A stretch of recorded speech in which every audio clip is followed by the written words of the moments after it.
Welcome to Wheelhouse Market Reports Introductory Webinar. We're going to teach you how to master your market in a few minutes and earn 10% more. Today's webinar is going to cover the basics of the market report. We're going to show you the overview and the various filters that you can use throughout the entire market report. We're going to talk to the Market Trends tab. We're going to look at the historical analysis that's provided, and we're going to look at the future data that Wheelhouse's market report provides as well. Let's start again on our dashboard to navigate to the market reports. The easiest way to get there is just simply to click on your market reports tab. Here you'll see every market you're in as we determine by your linked listings. Let's click on San Francisco to dive in. The first thing you'll notice is you have the ability to filter the data you see by a number of different settings. So for example, we can look at performance. So we can look at low, average, or high performers within a market. We can look at bedroom types, and we can look at different inventory types. So apartments, bed and baths, hotel, houses, etc. On the overview tab, we'll show you some stats about your market. And on the map, we can zoom in and even expand the map to see exactly what's entitled whenever we apply one of the filters, right? You can even click on individual properties to see a little bit more about them. Now, on this overview tab, we'll show you some of the main market trends for you. So we'll look at your seasonality chart.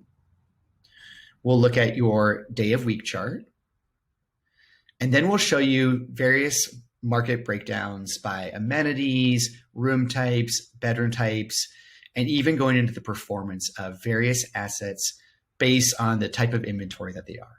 So there's a lot of data on the overview tab, but again, this is just a general welcome to your market. If you filter by any of these settings, the numbers you see here will adjust. And that's the overview tab. It's kind of your nice, easy spot to check in on everything that's happening in your market. Now let's click into our Market Trends tab. On our Market Trends tab, we can see a few things. We'll basically see how various stats evolve over time. We can look at occupancy, available rooms, nightly rate, RevPAR, and more. If you toggle on or off these buttons, you can change what years you see. So for example, if you think 2020's data is not useful to your analysis, just click it and you can turn it off.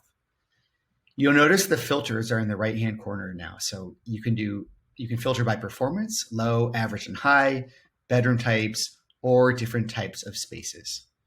So these are all the various trends you can look at. And in general, this is a really good way to see how consumers usually book in your market. That's going to be the main takeaway for your market report.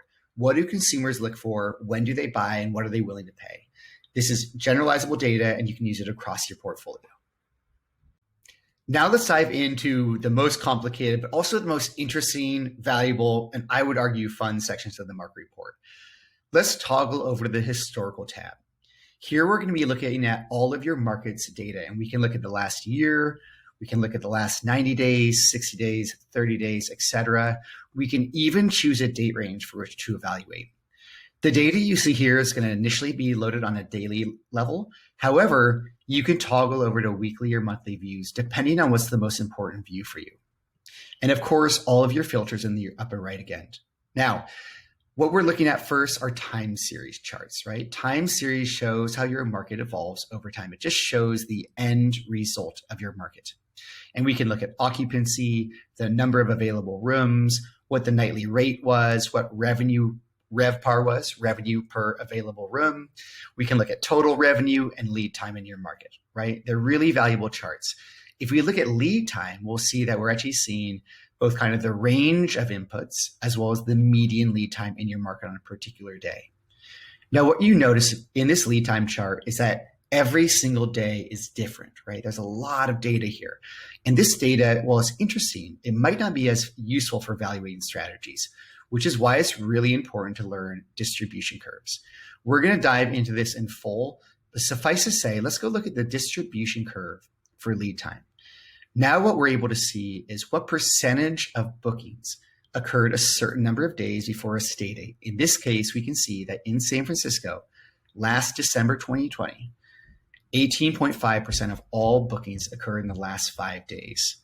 Now, again, we're going to dive into this a lot in our advanced market report analysis. You can watch that video after this, but suffice to say, should you learn how to read these charts and how to leverage them, you can certainly optimize your portfolio in an exceptional way. Now that we're familiar with two different types of charts, time series and distribution charts, I'm sure when we toggle over to the next advanced section, you'll be happy to see that the same chart types exist. We have both time series and distribution. Now, you'll notice one change here, which is because we're looking into the future now, when we look at something like occupancy, Wheelhouse is also going to make a projection about where occupancy will land. And if we look a year out, you can see that Wheelhouse is already translating small booking patterns into quite detailed analysis of how your market is going to look, right? So we can see these demand spikes for various times in the future. Now, in the past, we've recommended using these demand spikes to go make sure these days are priced perfectly. Of course, if you've automated Wheelhouse pricing, your calendar is already going to be adjusting around these demand spikes. Now, I could look again 30, 60, or 90 days out. I could select any date range.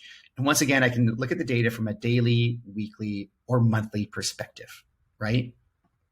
Now, one of my other favorite time series charts, it's a really important one to look at, is available supply. So what you'll see here is something very non-obvious, which is the farther we go in the future, the less inventory is available in the short-term rental space. That's right. The closer a stay date comes, the more inventory comes online. So knowing that, you can now go adjust your strategy, knowing that if you're selling in your market in kind of Q2, Q3, or 3 to 6 months out, you're only selling against a subsegment of supply.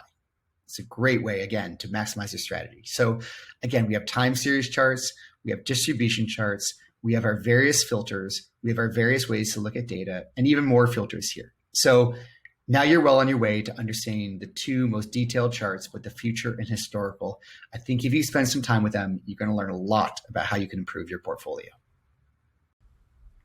Excellent. You've completed our introductory video for the Wheelhouse market reports. Now, I promise you we've only started scratching the surface of how powerful these reports can be once they're applied to a strategy around your portfolio. So initially, we covered the overview page where we're able to see a lot of information about our market and market demand patterns. We also got an introduction to some of the filters that we're able to use throughout the charts. Then we looked at market trends, which we described as a great place to look at how your market consumption patterns change over the course of a year or over the course of time. Next, we did a deeper dive into those evolving trends on the historical tab, where we introduced the notion of both time series charts, where we can see how your market ended up every single day, as well as distribution curves, which are great ways to understand how your market normally performs. And lastly, we looked at the future tab, where we can see how occupancy, available rooms, and other things are looking in the future. Hopefully there's information on that final tab that really allows you to strategize and optimize your portfolio. But again, we're truly just getting started. In our next video, Wheelhouse Market Reports Advanced, we're going to dive into how we can use those time series and distribution charts to instantly go update your strategy and maximize revenue from your portfolio. I hope you join us.